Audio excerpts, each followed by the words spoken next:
tell you that I think your book did a really good job on talking about these folks. I have known about Alfred Adler and Harry Stack Sullivan for quite a long time, and the book actually corrected some misperceptions that I had about these people. I had some misperceptions about these guys, and the book corrected those. I will not share my misperceptions with you. The book corrected those.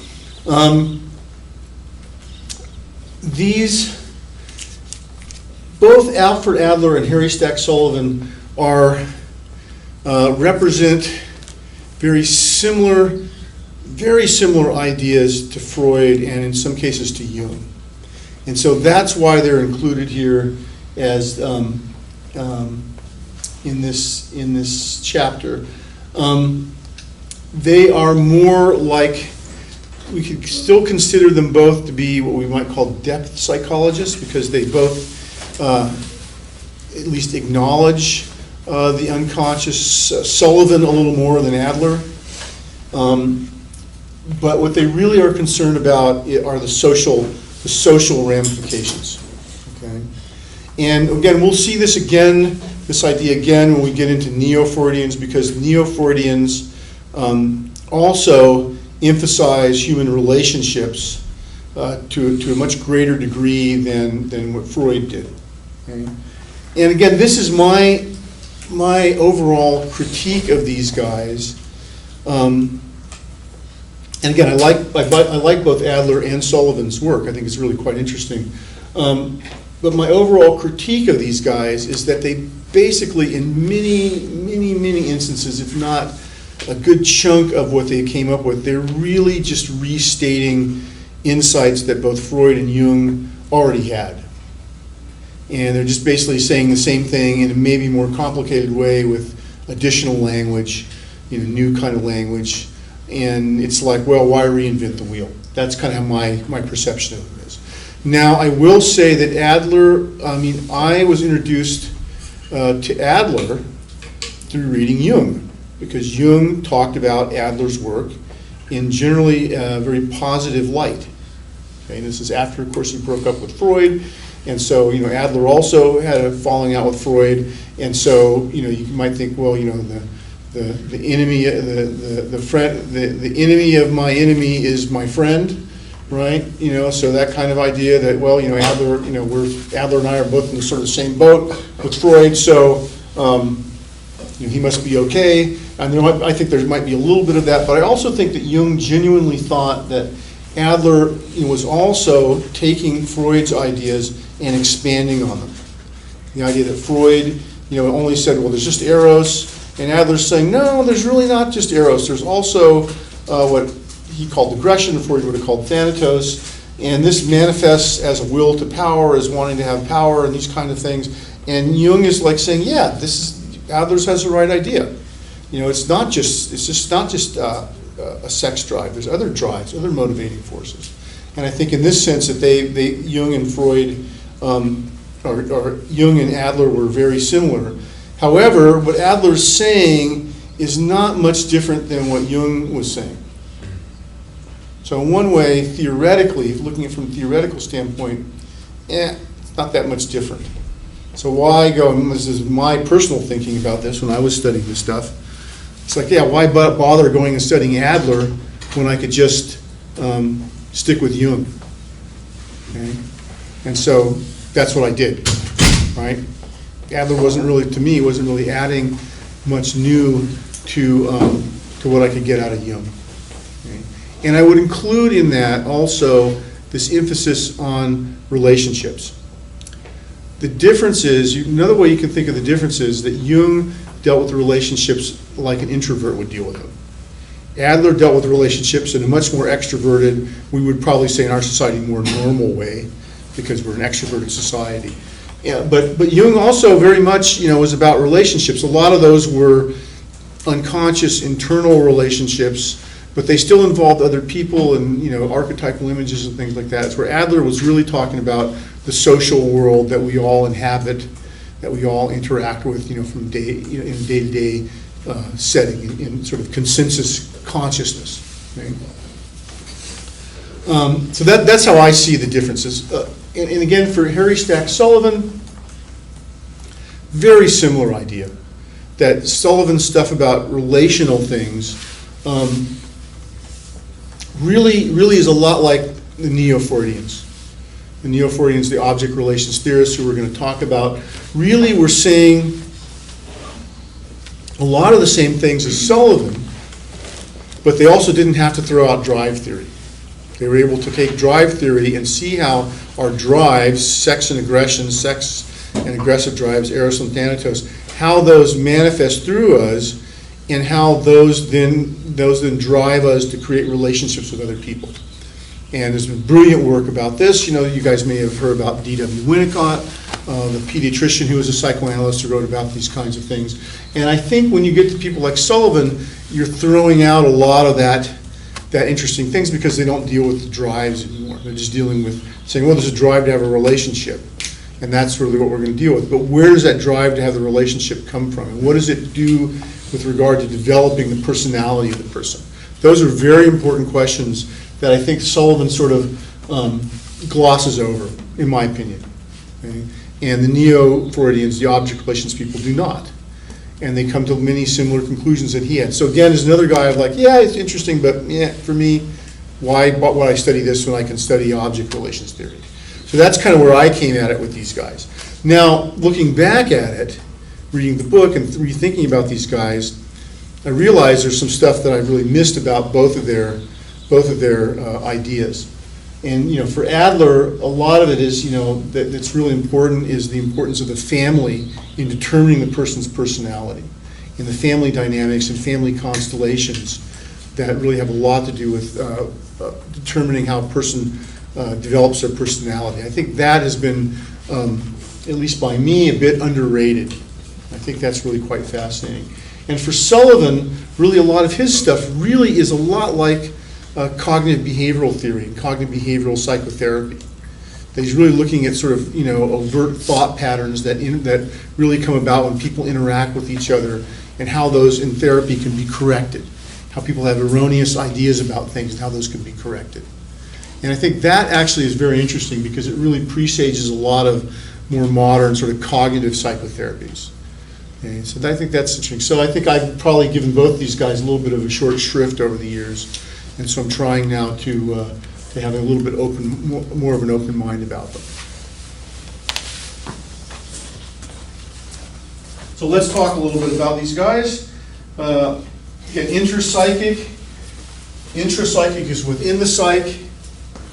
Interpsychic is between psyches, between people. Adler and Sullivan were concerned about interactions of people with each other. And they looked at human as social and cultural creatures. And again, the other reason I actually like this is because when I go back and I look at the baseline for me for all these theories, me being my undergraduate major being in biology, I tend to look at these theories and say, what makes the most sense biologically? What makes the most sense from an evolutionary standpoint? And we know from an evolutionary standpoint that primates have certain kinds of societies and relationships, patterns of relationships with each other, and that these, for primates, had survival value. And you can look at human beings and you can see those same primate patterns at play. And it would be amiss to say that these patterns just grew because people had a culture, or they lived in a certain kind of place, or they had a certain kind of family life. Many of these patterns exist because in the past, in our past as human beings, these patterns had survival value. Okay? The fact that we live in dominance hierarchies would be a good example of this.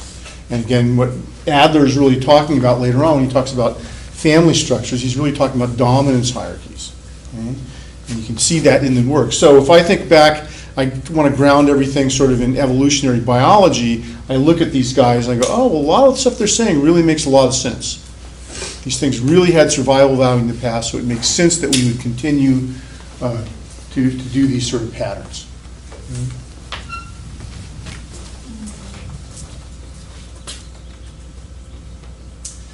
Now, Adler lived from 1870 to 1937. Did not live a long life.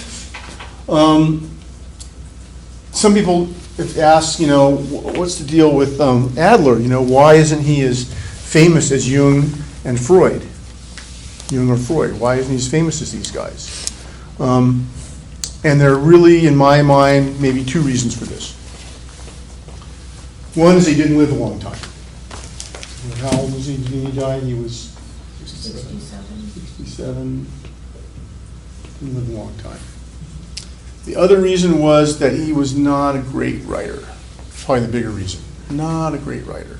And I think I put one of his works, translated works, up on there for you guys to check out. You can try to read a little of him. Was not a great writer, at least in translation, what I can judge and what other people have said. Not a great writer, and also not prolific in the way that Freud and Jung were. Freud and Jung were really prolific writers and very good writers in their own ways. And in my opinion, Adler was not. He was neither prolific nor an especially good writer. He did, a lot of his theories got manifested also outside of the field of psychology, especially with child rearing, parenting, clinics for children, education, influenced a lot by Adler. But again, because he didn't write stuff down, a lot of things that were really, you could directly attribute to Adler, really never get attributed to him now. Okay, and that's a little bit of a shame, I think, in my mind. He didn't get credit for a lot of stuff that he actually came up with. Now, when he was a kid, he had a kind of a interesting childhood. He had childhood illnesses, and he had a brother, I think it was a brother, who died. Maybe he was the one to discover the body, and so he had all these sort of brushes with death, and so he says this is what molded him and predisposed him to go into medicine when he became older. So he goes into medicine. He also is an average student who then works really hard to become good at math. And this also relates to his inferiority, ideas about inferiority, and you can see the genesis of this in his own life. He studies medicine at the University of Vienna, the same place where Freud went. And he becomes president of the International Psychoanalytic Association. He's one of the early members of Freud's inner circle, the Vienna group, one of the early members of this. But Adler never really becomes a psychoanalyst. And this is where I had this wrong about him. I thought he was a full-on psychoanalyst and part of the group. But the book really says that he's not. The book says that he was just very interested in this stuff, but he never really became a psychoanalyst or practiced as a Freudian psychoanalyst. He was just interested in, maybe he was a good organizer or whatever, so they made him president of the Psychoanalytic Association. Now, I found that very interesting because I would have thought somebody who was the president of the Psychoanalytic Association would have been an analyst and been more tied in, more of a believer of Freud's stuff. But apparently that's not the case. Apparently Adler disagreed with Freud pretty much right from the beginning on some points. Some stuff he liked and some stuff he disagreed with. They, of course, have a falling out at some point. Adler's called to task in front of the whole group to say what he believes. He spouts what the Freudians would consider to be a heresy, and he is excommunicated from the group. I'm using religious language here because there's a cult-like aspect to, not just psychoanalysis, to pick whatever tribe of psychology you want. It could be behaviors, whatever. A lot of these theoretical movements have sort of a cult-like aspect to them, and psychoanalysis were no different. So Adler was kicked out. No problem for him. He has his own ideas, and he goes his own way.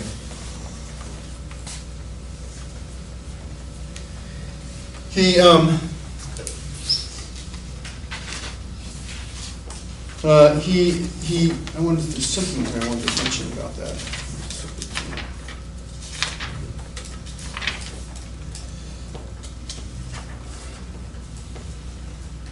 Okay, so that's about it. So the book says here, Adler was never a student of Freud and never was psychoanalyzed. So that's very interesting. I actually want to verify that, but it's very interesting she said that. He did a lot of work during World War I. He served in the Austrian army, which of course fought on the side of the Germans, World War I, and he established child guidance clinics in Vienna afterward, and he was in practice, and I believe he was in practice as at least in the beginning, as a general practitioner. I think that's right. I'm getting him mixed up. He came to live in the United States in 1935, which was a really smart move that predates the Anschluss by the Germans coming into Vienna and the Nazis taking over Vienna. So that was a smart move. And he took a job as a professor of medical psychology in Long Island, and he died suddenly in 1937 of a heart attack while on a lecture tour of Scotland. He was 67.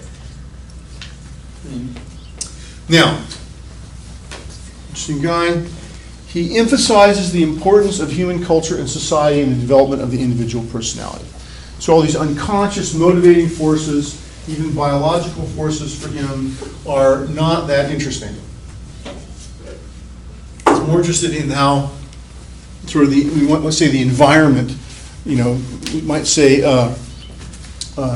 nurture versus nature. We talked about social interest and urge in human nature to adapt oneself to the condition of the social environment. This one I find very compelling from an evolutionary psychology point of view.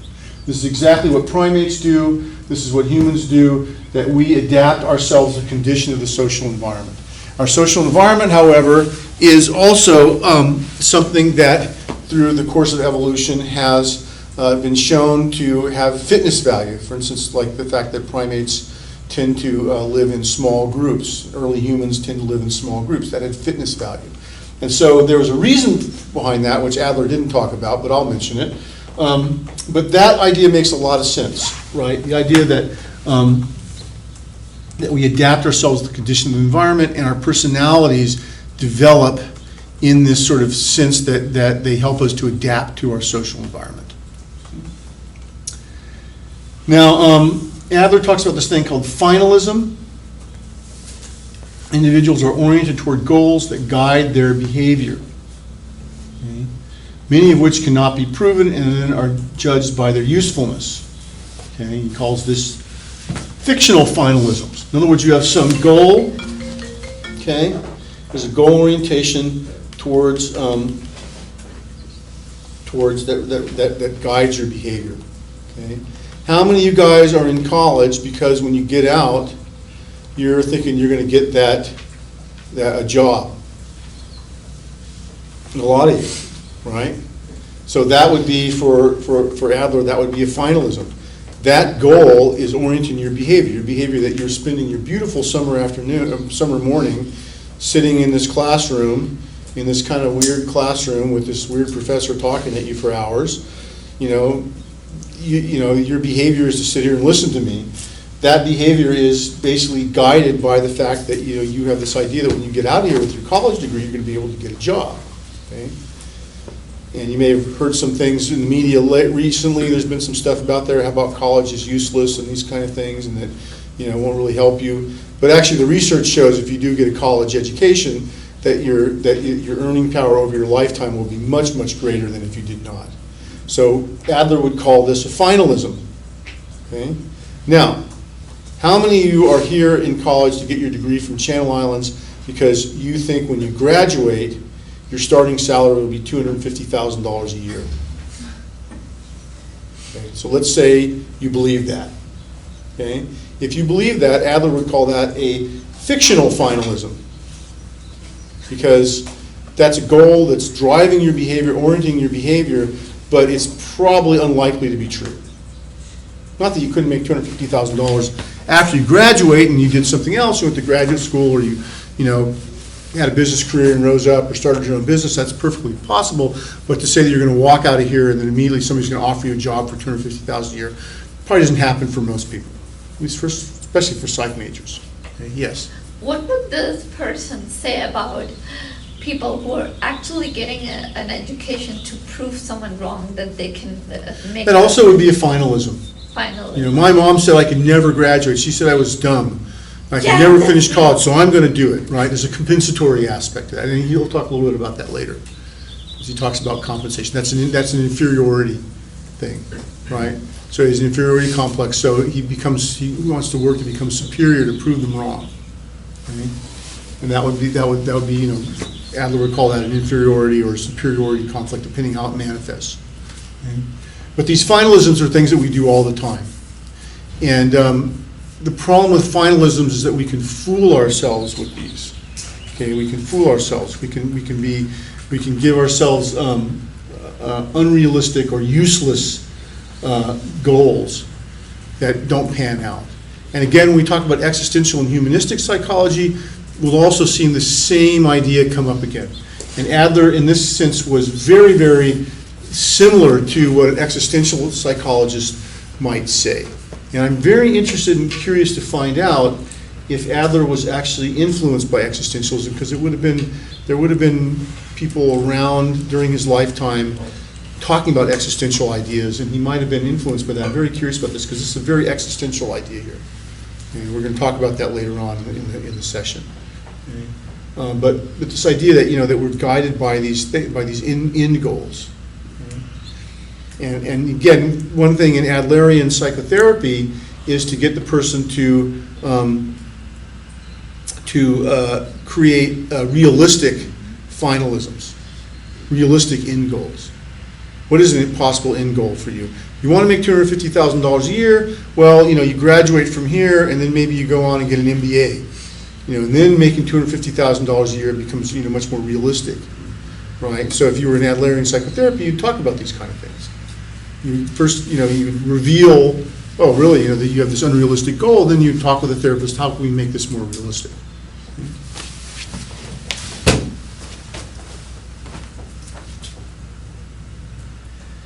Now, Adler talked a lot about striving for superiority. This is not necessarily being a superior person.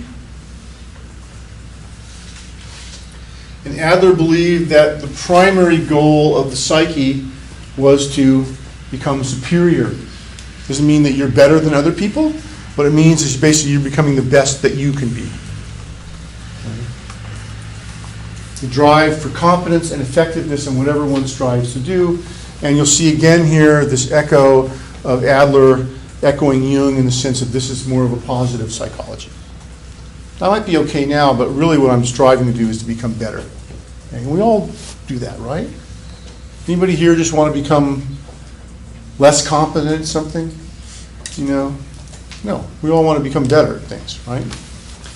So Adler said inferiority feelings derive from childhood, and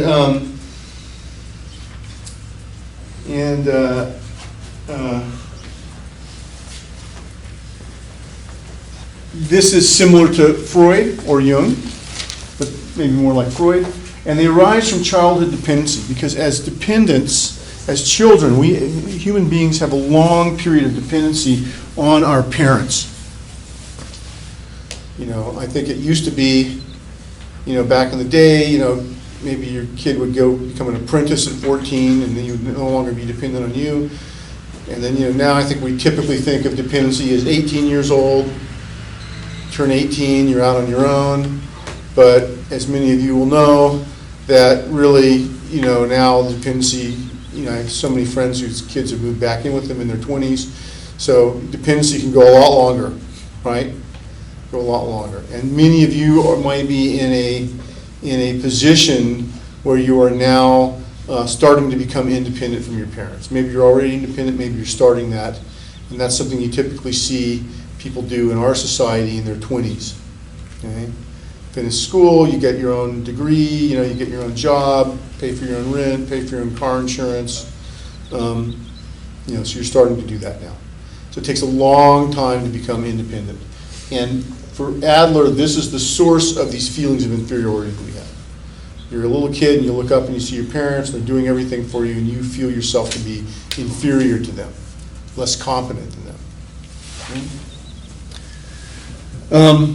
Now initially, Adler associated inferiority with femininity. typical male misogynistic viewpoint.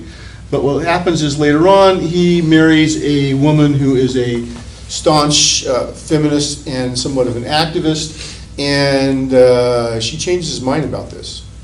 And he becomes very much a feminist and very much believing that women are equal to men and that should be treated equally in society, and claimed that the childhood treatment of children, especially girls, was especially damaging because of girls were really given lots of messages about being inferior.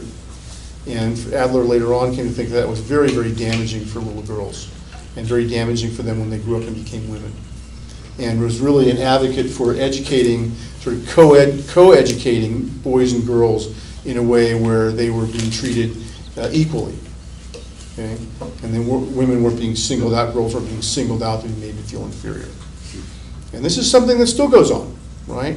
And we have the psych major here, you can look around the room. The psych major is a majority of women. Actually, we have more guys in this class for its size than is typical for a psych class. I think you guys know that, right? And one of the things, I talk to a lot of women who are going into psychology, and I have a lot of women come to me and tell me how they are really afraid of Psych 300 and 301 because they don't like math and research, and it's really hard. And a little more talking with them, I'll find out that they've been given a message their whole life that girls are not good at math.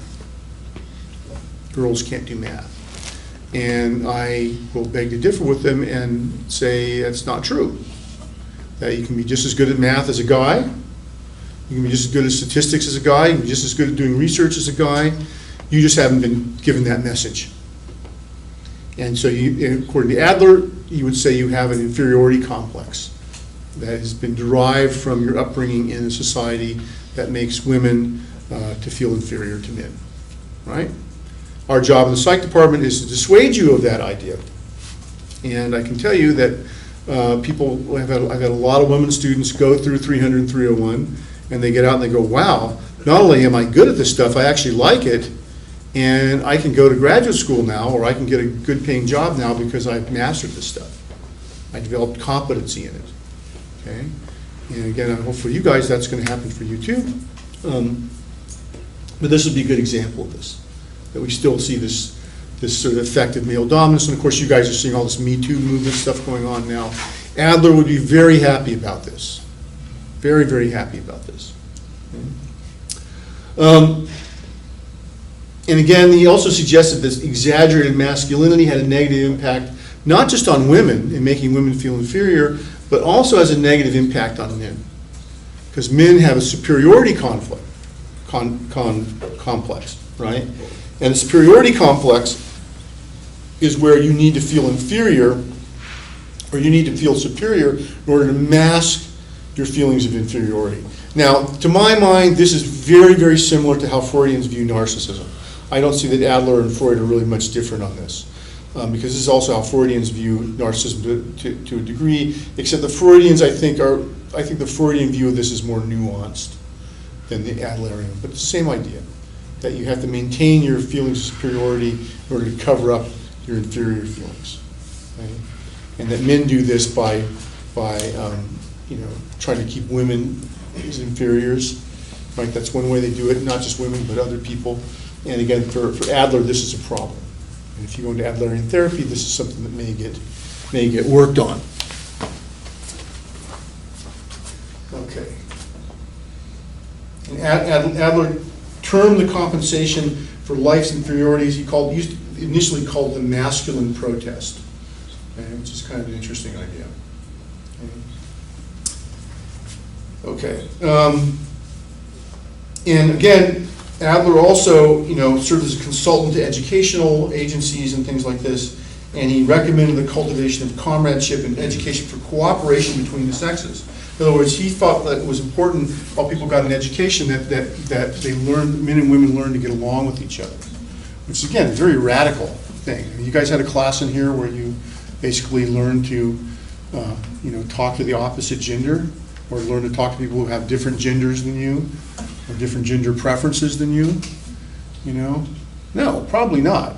Hopefully it's stuff you learn in your life experiences, but you probably haven't had a class in school, or you haven't had it here. So it's interesting. But this is the kind of thing that Adler liked. He talked about style of life. Each individual learns to cope with the environment and strive towards superiority in their own unique fashion. And your way of doing this is what Adler called your style of life. Nowadays, we would probably call this lifestyle, but that word has other connotations to it, so if we want to stick with the Adlerian concept, we could say style of life. Okay? And again, developing superiority is not developing superiority over the people. This is basically being the best you can be. And Adler talked about, there's infinite numbers of styles of life, as there are unique individuals, but there are 4 basic sorts of types. 3 are pathological, and 1 is good. So the ruling type, this is the one that wants to lord it over everybody under their thumb, right? I'm sure you can just turn on the news any day and you can see people like this. The giving type is the person who wants things given to them all the time. They want to just get stuff. The avoiding type is the type that avoids people. Prejudice against introverts here, I'm sorry to say, but yes, prejudice against introverts, avoiding type. And socially useful type, which is the one that is the good one, right? So for Adler, again, inspired by ideas from socialism, that to be a healthy human being, have a good style of life, what you really want to be doing is to be putting the needs of the many over the needs of the few, to quote, paraphrase Star Trek, okay, which, saw that movie, right, The Search for Spock, the needs of the many outweigh the needs of the one, right? But this is the same idea. Star Trek writers got that from, looking at Adler or socialism or something. It's a socialist idea, right? By the way, socialism, not what you hear from Fox News when they talk about socialism being this bad thing, this horrible thing. They really have no idea what they're talking about. They're making socialism to be a bogeyman out there. It's not, and Americans unfortunately have a very poor understanding of things like socialism. We have a poor understanding of things like communism. But really what they mean here is that everybody works together for a common goal. When Adler is saying these ideas that are kind of socially useful type of person, that we work together for a common goal. It's not just, I'm not just working to make myself better and to make my life better, but I'm also going to help other people become better, and have a better life. In other words, the tide will float all boats. Okay? That's what Adler is talking about here. Now, the style of life is influenced by family constellation, birth order, very important. And he goes into some detail about birth order, very important. Family atmosphere, the quality of the emotional relationships in the family. Okay, very important. Now, most systems of psychology, etc., other than Adlerians, pretty much avoid this. Freudians don't pay any attention to this, really. Jungians don't pay attention to this. Family atmosphere, quality of the emotional relationships in the family, very important. Most systems of psychology, especially those involved in psychotherapy, really put a big emphasis on this. So though they might say this in slightly different terms, your early family life, very important. Okay? So Jungians and Freudians especially pay a lot of attention to this. Birth order, not so much. Adler talked about the creative self. We didn't talk about self in Jungian psychology. I probably should have mentioned that to you guys, that Jung thought the idea of all these things is sort of, whatever that you can make conscious and your unconscious, all these things unconscious and conscious mind, everything together, Jung thought of as the self with a big S. This makes up who you are, right? Adler's idea is actually pretty similar, but again, it's not based on the unconscious. It's based on your conscious sort of social life. And you interpret the experiences of yourself, and your style of life. These come together, and this is what he calls the creative self. And the individuals create their own personalities. I find this slightly contradictory to what he said before, but that's okay. Consciousness is central to personality. We understand our motives through self-examination. Okay? Self-examination. So unlike Freud, where everything is hidden in the unconscious and you can't get to it, Adler's saying no. Adler's saying you use your conscious mind to do self-examination, and these patterns that you have that might be unconscious can be made conscious, and then you can then create your own personality, your own style of life in a creative way. Okay? And this is very opposite of Freud's view of the unconscious. I would say, in my opinion, this is again just my opinion, this is a great idea and something certainly to be done. Self-examination is very important, but you can only go so far because we have our unconscious forces are very, very powerful. And when you've been a therapist for a while and you see that just a conscious trying to deal with people's problems and get them examine their problems, they might figure something out over here, and then it becomes like a whack-a-mole. Something else pops up over here because the unconscious stuff hasn't been dealt with. So you deal with this one, whack it, pops up over here. Whack that one, pops up over here. And as a therapist, if you just work in this modality, this conscious modality, my experience, that's what you see. And you can solve this in therapy by just doing short-term therapy. If I only see you for 3 or 5 sessions, then I whack this mole, I don't see it pop up over here. That one pops over here, a couple weeks later, or months, or a year later, that one comes up again, and you go to another therapist, I never see that one, so I say, my therapy is really great. But I whack this mole over here, right? I don't see it pop up over here. But if you do long-term therapy, then you'll see the whack-a-mole stuff. And then you got to realize you got to get into the unconscious things, in my opinion. That's just my opinion. Let's talk a little bit about birth order. This was very important for Adler. And they have a little exercise in your book. You can do this. You guys have your book with you? We don't have to do this in class. Do this on your own. You can have a list A and B in your text, right? And you can go through these and see if it relates to you guys. Anybody tried this? I did. It did the opposite for me. It did the opposite? So what are you, the oldest, youngest? Middle. Middle. Middle is probably the one where you go either way. Because middle, you could either be like the youngest or the oldest, depending on your family. Are your brothers or sisters a lot older than you? My sister's older by 4 years. My brother is younger by 11. Oh, so you were really like the youngest. If your sister's that much younger than you have a lot of characteristics of the, Adler would say, of the youngest child. But not exactly. Middle kids are the ones that are really hard to figure out. What about anybody else? Yeah? I did it, but it was like 50-50. Yeah. It's not perfect. And people have complained about Adler. This is one of the things they criticize him for. It's not a perfect thing. Anybody here oldest kid? So the oldest kid I would have thought would have been more accurate. I found it tends to be more accurate for older children and for the babies of the family. Oh, I had a strange family, so I think that's why. That could be it too. All right. Well, try it. If you haven't tried it, give it a try and see what you think. I want to talk a little bit about birth order, though. So, Are we going to talk about the paper that we read too in conjunction with this? yeah, let's talk about the paper. You're doing the paper? No. Who's doing the paper? For the birth order? Yeah. Okay. Aaron, tell us about the paper since we're here on the topic. I don't have to look up the slide for it. What did the paper say? First of all, tell us about the birth order. What's the birth order say from Adler's point of view? From Adler's point of view, he thought it was almost solely based on personality.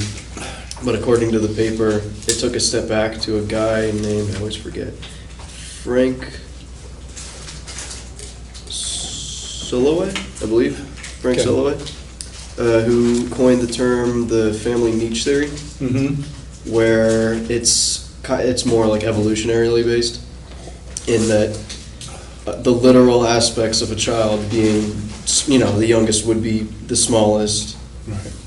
at any point that the oldest would always be the tallest and the most powerful, and they adapt to what the family would expect of them based on those characteristics Right. alone, and then combined later with Adler's theories of personalities.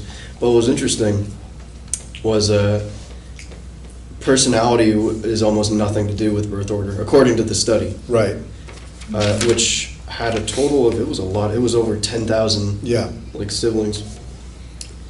They also found that it was only really significant and worth investigating those who were at minimum 1.5 years apart, or at the most 5 years apart. So anybody who is like a difference, between the like a 7-year-old and a 1-year-old, it's not super comprehensive in terms of looking at the personality factors, which were the big five. right. Which I always forget what they are, and also to remind everyone here, they are extroversion, emotional stability, agreeableness, conscientiousness, and openness to experience. Yeah. We're going to talk about all those later. And the other key and really interesting thing about the whole personality thing and how it relates to birth order is that they did find one element, not of the 5 here, but like a sub-element of openness to experience, that being not intelligence, but intellect. That being, I had the questions here, it was asking them questions like, I am quick to understand things, or I am someone who is eager for knowledge. Those would indicate, a likening to IQ, like intelligence quotient, and those were found to be significantly affected by birth order. Right. And was it the oldest were had more intellect? The oldest had more intellect, and they also had higher IQ. Yeah. Which that was kind of already Yeah. accepted, was the Yeah. IQ. Yeah. But the intellect was the only thing that was really of significance. Otherwise, any of the other big five were up in the air. Yeah. So that's why I had you read the article, because it's, to some degree, it debunks a lot of this stuff. So birth order, and again, this is probably also one of the reasons why other psychological systems don't pay as much attention to it. Is birth order going to be more important than the fact that maybe your mom suffered from personality disorder and batted you around when you were a kid or abused you? No. Whatever effects are going to be swamped out by other things. If you look at it from an evolutionary point of view, like this article was talking about, there's some stuff that's very interesting in that in traditional societies, the youngest child may get less resources than the older kid. And there's actually some competition. And of course, our idea of sibling rivalry comes from Adler. This term sibling rivalry comes from Adler. But again, if you're Freudian, you talk about sibling rivalry as just a variation of the Oedipal complex. And so again, Freud talked about all this stuff. You didn't really need Adler there. But there is something about this idea about the youngest child gets the least resources. And we have lots of myths and fairy tales and things like this. Think about Christmas Carol by Charles Dickens. Tiny Tim, right? He's the youngest of the family. He's crippled and he needs the most help, right? And you think about other sort of Cinderella. Cinderella, of course, she's a stepchild, which is even worse. But again, this idea that the youngest one gets less resources, we do see in like cultural things. But yeah, it doesn't make much difference. One thing we do know is that people who are only kids, a lot of times they end up, if you look at CEOs of big companies out there, and you find out how many of them are only kids, a lot of them are only children, or they're significantly more than 10 years older than their brothers and sisters. So we do know this about only children. They have this sort of sense of entitlement, and they feel like the world owes them something, and so they grow up to become CEOs where the world owes them something. So you do get some of that. Yes. So birth order, get this idea. The other thing I wanted to mention about birth order is I had a professor once, and he said, he raised his hand, he said, how many people in this class think they're getting A's? People raise their hands, 5, 10 people in a class of 30 raised their hands. And he said, okay, how many people here are firstborn, or the oldest child in the class? And the exact same people raised their hands. So that was very interesting. So there is maybe some effect of that, but it's, as the article said, it's not really shown to be statistically significant except in intellect. And so that may be something in academic performance and things like that. Now, also, Adler would say is that sometimes the youngest kid who's been treated like the baby will develop this inferiority complex and then overcompensate by being really ambitious or being really, trying to become really smart. And so some of you'll see the opposite effect. Okay? Which again, if you're doing a statistical study, is going to confound the whole thing and you're not going to get good results. Okay? So this is an interesting thing. I mean, probably there's more research to be done on it. If you want to do some research on birth order in grad school, you might be able to find something. By the way, there is an Adlerian Institute. There's a couple of them. The main one is in Chicago. If you want to study this stuff and become an Adlerian therapist, you can go to Chicago and learn how to do this. Okay. All right. So for Adlerian psychotherapy, we've been talking a little bit about psychotherapy. Neuroses, maladaptive behavior patterns, thought patterns, for Adler come from unrealistic life goals, from fictional finalisms. Okay, so well, if I just call up as a girl I like, if I just call her up every single day and wait outside her door and offer to give her a walk to her car and carry her books and buy her chocolate, she's going to love me and she'll go out with me and have sex with me, right? So you do that, and then the police come and pick you up and on the restraining order, and you're forced to go into therapy, and you get an Adlerian therapist. They're going to say, well, that's a fictional finalism. Is that realistic that girl is going to like you by doing these kinds of things, right? And then the goal of therapy will be to dissuade you of that idea, right? Even though reality is already being trying to dissuade you of it. Theoretically, if you form an alliance with the therapist, and Adlerians were very much about the therapeutic alliance. Again, this is another thing that is, in my opinion, identical to what Freudians do. They would say, back the old school Freudian analysts would be more neutral. In some cases, especially in America, they'd be kind of cold and distant. But my understanding of Freudian theory, how analysts are supposed to have, is they're supposed to have a warm neutrality. You're supposed to establish a therapeutic alliance. This is very important in any kind of therapy you're going to do.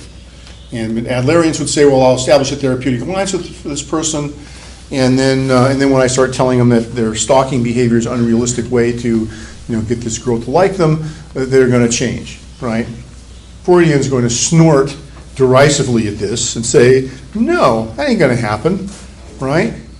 My opinion, again, my theoretical opinion, for most people, it takes a little more than just that. You also got to get into the unconscious stuff going on. My opinion. Okay? But this is how Adlerians would deal with it. I talked to you a little about compensation and overcompensation. Again, we have this in Freudian psychotherapy too. Really not much different, just different language. But the idea that you compensate for some feelings of inferiority when you're young, and that also can be a healthy thing, right? That can be a healthy thing, right? Plenty of people go into their careers, but because they're compensating for something. Okay? I have a whole theory about this. I have a whole theory about Bret Michaels. Bret Michaels, front man for band Poison, and then he had the Bret Michaels Rock of Love show, which you all as psychology majors should watch, because, by the way, reality shows are like a psychological laboratory provided for your education. Okay, and Rock of Love was one that every psych student should have to watch. Tell you a little bit about male and female behavior, very very primate-like behavior. Bret Michaels was the star of that show. What about Bret Michaels? What's going on with him? Well, he was a kid. He was diagnosed with childhood onset type 1 diabetes, and had to give himself shots and watch his sugar levels and all those kind of things growing up. And so what does he do is he becomes a rock star. It's an example of compensation. And I would say, seems like a nice guy. I would say example of healthy compensation. He's done pretty well for himself in his life. Seems to be a nice person. Seems to have friends. Seems to have women clamoring to be on a TV show to go out with him. So compensation. Overcompensation is something that can become really pathological. And overcompensation would be, you can look to your murderous genocidal dictators for overcompensation. These kind of things. Hitler didn't get into art school, thought he was going to be the greatest artist of all time. So what does he do? He overcompensates, becomes Führer of Germany, and then he gets to design all the buildings, right? He gets to tell people he's the greatest artist of all time, and they've got to believe him. I mean, that's kind of a simplistic example. But overcompensation, you get stuff like that. Okay. We talked about inferiority, superiority complexes, and these again are related to compensation and overcompensation. And then we have mistaken style of life. And Adler talked about safeguarding tendencies. Safeguarding tendencies, where what's the simple way of saying safeguarding tendencies? You can think of like playing safe, or you can think of mechanisms that you sort of keep your, without having to change or do anything, without having to sort of get out of your rut, right? And again, this is something you see in lots of forms of psychotherapy. Okay? Not just Adlerian psychotherapy, a lot of psychotherapists deal with these kinds of things. And then goals, this is what you do in therapy. You establish and win the confidence of the patient. This is make the therapeutic alliance. And you aim to restore the patient's sense of reality, examine and disclose errors in goals and style of life, and cultivate social interests. Again, this is done primarily consciously. You're engaging the conscious of the person to do these kind of things. Now, if the person comes in and they have sort of like a neuroses or whatever, that's sort of the level of like what we might call an adjustment disorder, they're fundamentally pretty well put together, but they've just got some, neurotic sort of patterns that they're doing. Yeah, this could be fine for alleviating whatever that neurotic pattern. Again, it's going to be a little like whack-a-mole. It's going to come up somewhere else, but you could probably do it. If somebody comes in and they've got a deep-seated problem, probably not going to work. Somebody comes in, they're a drug addict, this ain't going to work, in my opinion. So again, this could be something good for short-term therapy, for sort of dealing with symptomology, but I think as far as a long-term therapy, maybe for a select group of people, this is going to be helpful. But I think, again, you also need to get to the unconscious motivation stuff. Maybe understanding the superiority, inferiority stuff is enough. Examining your early childhood patterns there is enough, and then maybe you can get through the neuroses, maybe not. That's what Adlerians would say, okay? Now, I'm biased, so you know I have a bias, okay? So just take that with a grain of salt. Okay, research. Not a lot of research done. Stuff done on birth order. And again, we mentioned this article. They talked about IQ and sibling rivalry. Not research from a really scientific point of view much. And again, it's a little bit more philosophical than it is scientific. All right, let's talk a little bit about Sullivan. Sullivan was born to kind of a very difficult family situation. His mother had fallen in social class, and they were rather poor, limited resources, and his mother never tired of reminding him that they had fallen. He was shy and awkward, he had difficulty getting along with peers in the community. But he got a scholarship to Cornell, which was a big deal, but he got suspended for academic failure. He worked, saved up money, and he went to the Chicago School of Medicine, which Sullivan called a diploma mill. It's back in the day, medical schools were very much unregulated. This didn't happen until in the early quarter of the 1900s. Before that, medical schools were not very well regulated, so you get a medical degree pretty easily. So he gets a medical degree, but he's not very well educated. Okay? And he essentially learns medicine on the job. And of course, because of this, there are gaps in his medical knowledge. But he certainly learns on the job. And he enters into psychiatry at the age of 30 when he gets appointed to a position basically in a mental hospital. Okay? And so he's going to learn it on the job. He goes in for psychoanalysis. He is also not a psychoanalyst, okay? Not a psychoanalyst, but he does something like 300 hours of Freudian analysis in New York. 300 hours of Freudian. So he's well grounded in psychoanalysis. 300 hours, you can figure that out. If you go 5 times a week, 5 hours a week, and you go, 5 times 50, so he's done a year and a half, 2 years of psychoanalysis, full-on psychoanalysis. That's pretty good. That's probably the equivalent of a training, especially back in those days when they didn't get analyzed as long. That was probably the equivalent of a training analysis. So he has some very good, he's got some pretty good grounding in Freudian psychoanalysis, but he is not a psychoanalyst. Okay? Not a psychoanalyst, and he doesn't really want to be. And he goes his own way. He is most likely, most accounts of Sullivan point out the fact that he was gay, homosexual individual, and along with the zeitgeist of psychological theory at the time, especially psychoanalysis at the time, this was considered to be how can I say this?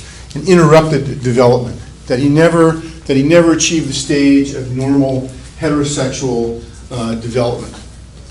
And even he thought this. Even he thought his homosexual interests were abnormal. Okay? He felt that he hadn't achieved normal genital heterosexual relationships. Nowadays we would say this is, unfortunate that he was led to believe that. Sullivan defined personality as characteristic ways in which an individual deals with other people. His theories are also based on social stuff, have to do with social things in relation to other people. Your personality, who you are, is defined by how you interact with others. Very, very important. You talked about anxiety. And of course, anxiety, this comes out of his Freudian training, except that for Freud, anxiety is something that is the thing, one of the reasons why you repress things into unconscious. It's intrapsychic, but Sullivan defines it interpsychically. It's interpersonal in origin, and you can see it in the person's interaction with other people. In other words, Aaron makes me nervous, he makes me anxious. I see Aaron, I become anxious, I start behaving in an anxious way that's observable to you. That is the anxiety. Okay? It's Aaron making me anxious, other people making me anxious. Okay? I'm anxious in response to the people. This does not, it's very interesting because this does not really explain free-floating anxiety very well. And one thing, if you're a therapist, you'll find people who have free-floating anxiety. They're anxious, but it's not clear why they're anxious. And I would say, for me, again, my opinion, take it with a grain of salt, this is where this falls down. There's obviously some anxiety that has to do with other people. But there's also anxiety that clearly does not seem like it has anything to do with anybody else. So somehow he does not really acknowledge that much. This anxiety may lead a person to be unaware of his or her motives and develop devices to reduce anxiety, which he called security operations. Make yourself be secure. Okay, so this is pretty much makes sense. I mean, this from a Freudian or other form of therapy, this would make sense. You may develop devices to reduce anxiety, security operations. What are the ones of these we've already talked about in Freudian psychology? Defense mechanisms. He's basically talking about defense mechanisms here. He has some slightly different list, but it's the same idea. Okay? He talks about dynamisms. This is I don't like these two terms, dynamism and personification, in Sullivan's basic concepts. I don't like these much. I think these are really vague, and they kind of overlap a lot. Dynamisms are a pattern of energy transformation that characterize interpersonal relationships. So he talked about transforming energy from one kind to another. Also, by the way, this is very similar to some of Jung's ideas. Talked about the malevolent transformation of personality occurs when a child experiences neglect or abuse. So the energy takes a negative form. Talked about a self system where all security operations used to defend the self against anxiety and protect self-esteem. Okay? This is what the self does. This is kind of like his version, I would say, his version of the ego. Very similar to Freud ideas, just in different language. We talked about personification, a group of feelings, attitudes, and thoughts that arise out of one's interpersonal experiences. So again, this stuff comes not from the unconscious, but it comes from your interaction with other people. And that's the big difference here. He said personification, this is almost like stereotyping. And he said it's seldom accurate and it's the basis of stereotypes. Okay? You know, I hang around with a bunch of racist people. Okay, they're super racist. I hang out with them, I want them to like me, I want to reduce my anxiety so I become more like them. And then when we see somebody who's from, you know, pick your country, from, Latin America, well, we know, say racist things and do racist things because that's the stereotype of it. Okay? And again, other people have written about this as well.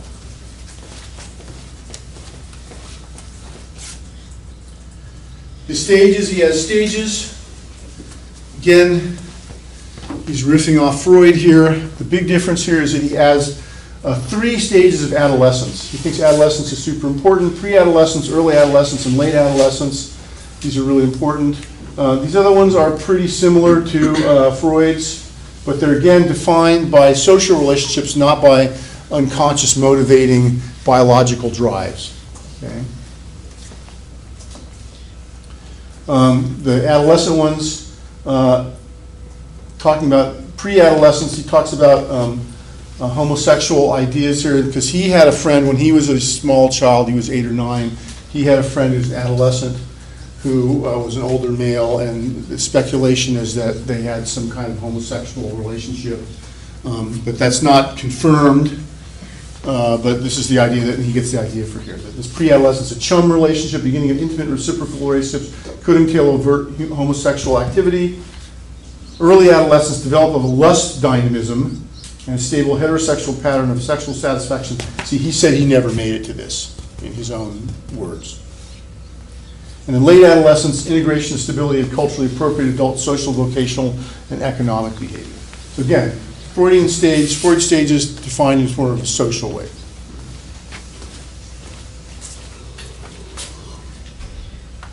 Basic concepts, 3 cognitive processes, and these I think are kind of useful. And again, to some degree presage other cognitive theories. First one is prototaxic experience, no distinction between self and world, by the way. Object relations people are going to talk a lot about this, very important. Okay. Parataxic experience, perceived causal relationships between events that happen together, characteristics of young children, and you see this with young kids, sort of doing hypothesis testing of the environment and perceiving causal relationships, not really hypothesis testing, but they're perceiving causal relationships with things. Some of these causal relationships are magical thinking. They're correlational rather than causal. And this is where this idea between, you guys have probably heard this before, you know, mistaking correlations for causations or deriving causations from correlations. In other words, every time the moon is full, I notice that the people in my classroom dress in red. So I'm going to say that the full moon causes people to dress in red clothes. I've noticed that relationship. And so I'm going to think that's what's going on, right? And so for young children, they make a lot of these kind of causal, quote, causal relationships. The problem is that it's not based on testing hypothesis, it's based on a correlation. And you guys know there's all sorts of correlations, all sorts of crazy correlational things out there that don't really explain causation. And then the last one is syntactic experience, which relies on symbols shared by other people and consensual validation or agreement among people. And again, if you want to think of this scientifically, this consensual validation would be hypothesis testing with, you know, relatively objective data that we all agree on. It's using some method that we agree on. And again, this is also relies on the use of language, and this is something that adults can do. Okay? Now, not everybody gets to the syntactic experience level. Some people stay in the parataxic, and that's why where magical thinking comes from. This is where beliefs and things. Like you guys have heard all these flat Earth people out there, right? Hopefully we have no flat Earth believers in this class. It's very easy to disprove flat Earth, by the way. It was done by the ancient Greeks, you know, using a stick and a shadow and some mathematical calculations. It's really pretty easy. Anybody been in an airplane? Everybody flown an airplane in here? Have you seen the curvature of the Earth? Because you can see it from a plane. Okay, no flat earthers. I just want to check, because you never know. Who's the guy who was the big famous guy who was the flat earther? Is it Shaq or somebody who was a flat earther? One of those guys was a flat earther. So don't be flat earther. This is parataxic thinking. Okay. It's also shows how gullible people are. If one person believes it, especially a celebrity, then a bunch of people will believe it. I'll talk about that a lot in my 473 class, how gullible we are. But we're gullible in the Sullivanian way because of parataxic patterns. Okay. All right.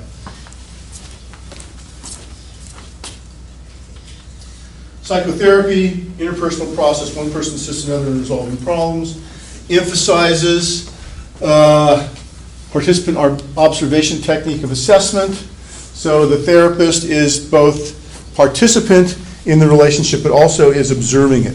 So remember I talked to you about dual consciousness and dream work. This would be a form of dual consciousness. Sullivan talked a lot about interviewing, and the interview is how you define the patient-therapist interaction. And it consists of an inception where you make this sort of therapeutic relationship, a reconnaissance where the person details their family history and their life history, a detailed inquiry where the therapist will drill down on some things, and then a termination where the person will become aware of things and the therapy will resolve.